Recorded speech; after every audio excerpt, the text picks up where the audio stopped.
I often sit by the great doors of this ark, listening to the gentle lapping of the water against the gopher wood. In these quiet moments, my mind drifts back to the beginning. Not my beginning, but the world's. I think about the stories passed down, stories of God's hands at work.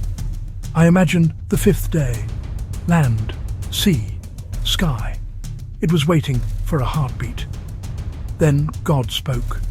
His voice, like the softest whisper and the mightiest thunder, echoed across the formless waters. "Let the waters teem with living creatures," he said. Can you imagine the power in those words? A command of life. And just like that, it happened. The quiet, empty seas suddenly exploded with movement. A flash of silver scales here, the slow, majestic glide of a great whale there. He didn't just make one kind of fish. He made countless kinds, and enormous creatures that commanded the deep with their size. He painted them with colours we can only dream of, vibrant blues, fiery oranges, and deep purples. The waters were no longer just waters. They were a living, breathing testament to his boundless imagination. Every ripple, every splash was a note in a brand new song of existence, a song composed by God himself. But God wasn't finished. He lifted his gaze to the vast, empty expanse of the sky, and he spoke again, his words taking flight. "And let birds fly above the earth across the vault of the sky." Instantly, the air was filled with the flutter of wings, eagles with their powerful soaring grace, hummingbirds, tiny and fast, their wings a blur of motion. Flocks of birds that moved as one, painting shifting patterns against the blue canvas above. He gave them songs to sing, melodies that would fill the morning air and greet the rising sun. The sky, once silent and vast, was now a stage for a breathtaking aerial ballet. What a day that must have been, a day of firsts. The first splash, the first flight, the first birdsong. God looked at it all, the teeming seas and the soaring birds, and he saw that it was good. After shaping these incredible creatures from his very thoughts, God did something truly wonderful. He blessed them. He didn't just give them life, he gave them a future. He looked upon the fish swimming in the newly filled oceans and the birds dancing in the air.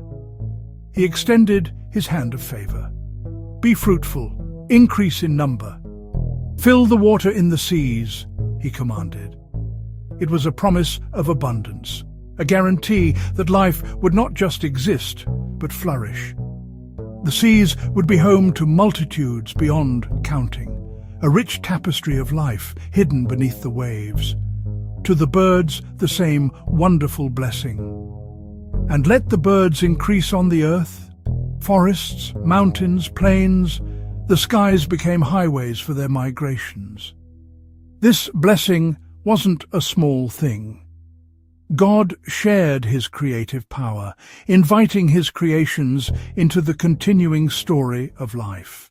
As the sun rose on the sixth day, a new chapter was about to begin. The seas were full, the skies were alive, but the land, beautiful and green, was still quiet. It was waiting for its own inhabitants. So God spoke once more, his voice directed to the earth itself. "Let the land produce living creatures according to their kinds," he declared. His words sank into the soil, into the dust of the ground, and stirred it to life. It was a powerful moment. The earth called to bring forth hidden wonders. From the soil they came.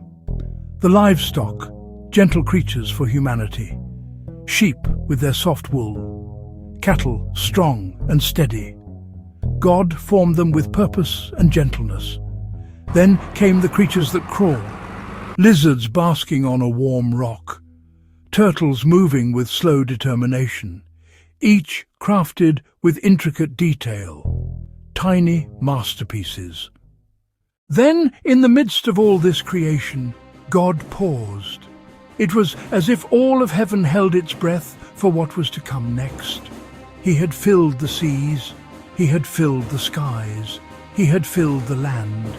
But there was still one more creation to be made, the one that would be the pinnacle of it all. God spoke, but this time he spoke as if in a council with himself. Let us make mankind in our image, in our likeness. This was different. He didn't just command the earth or the water to bring them forth. This was personal. He would fashion with his own hands.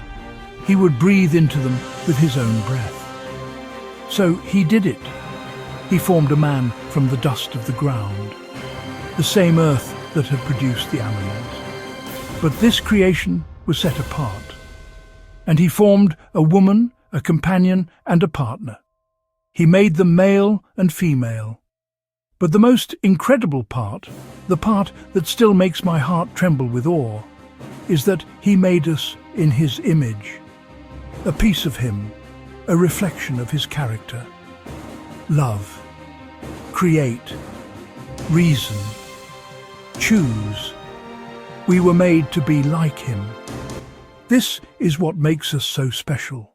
He said, fish in the sea, birds in the sky, livestock, all the wild animals, all the creatures that move along the ground. He wasn't giving us the power to dominate and destroy. He was making us caretakers. He was entrusting his beautiful new world to our care. He was inviting us to partner with him in tending to the garden of the world, to watch over the creatures he so clearly loves.